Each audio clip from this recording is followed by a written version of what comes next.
Hi, friend. Welcome to or welcome back to Yoga Borne YouTube. And this is Restful Reads. So, just a little bit of time in your day or your evening to pause, perhaps take a seat, close the eyes, take a couple of deep breaths, and a short rest.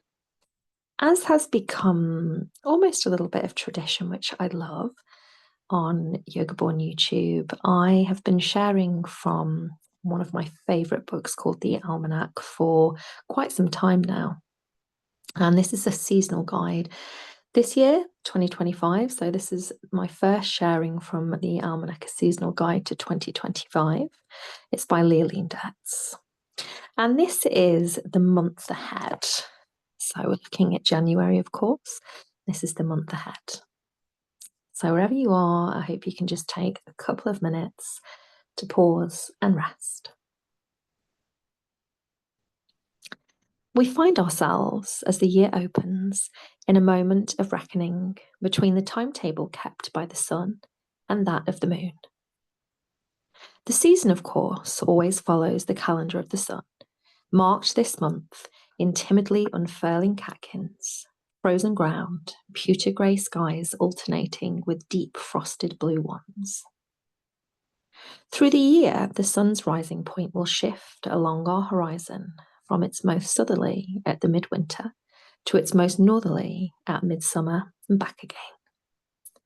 The place where the light falls at that midwinter moment has been laid down again and again by our ancestors in stone circles, burial mound passages, and megalith alignments. This is the darkest moment now, where we end and start the year. The cycle takes 365 days. The old name for this month's full moon is the wolf moon, a reminder that the moon has also been used to keep time. In one lunar month of 29.5 days, the moon goes from invisible and new, in the same part of the sky as the sun, to waxing half as it pulls away from it, to full moon when it is in the opposite part of the sky, lighting the frosted landscape, and then wanes all the way back down to new again. 12 of these lunar months add up to 354 days. And so we now have a discrepancy, which came to a head in central France in the year 576.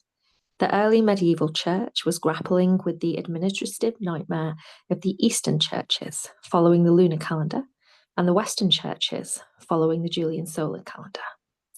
And so the Council of Tours, a gathering of scholars, bishops, and clergy, inserted 12 days into the calendar. 12 holy days representing the time it took the Magi to travel to Bethlehem. 12 days of feasting and celebrating, beginning on Christmas Day and ending on the 5th of January. These 12 days of Christmas are followed by Epiphany on the 6th of January. As you take your decorations down on 12th night, or bake a king cake or 12th night cake, think about the ancient rhythms struck up by the sun and the moon and how they are still woven into our lives. Perhaps take a nice deep breath. And then you are, of course, free to go about your day or evening. Really important in what is after a very busy time of festivities, if you celebrated, and now into January, it's almost a lot of things and messages of, it's New Year, setting our goals, getting our intentions ready. It seems busy. It can seem quite fraught. Put all that aside. Maybe we just let January be a month of almost in between. We're in the midst of winter. Give yourself some rest. Give yourself kindness, compassion.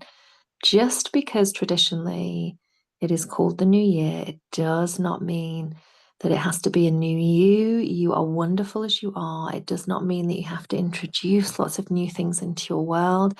Maybe your world is busy enough as it is. Maybe it's about removing some things from your world. So take really good care of yourself. Be kind to yourself. Stay warm, stay well. And I'll see you soon.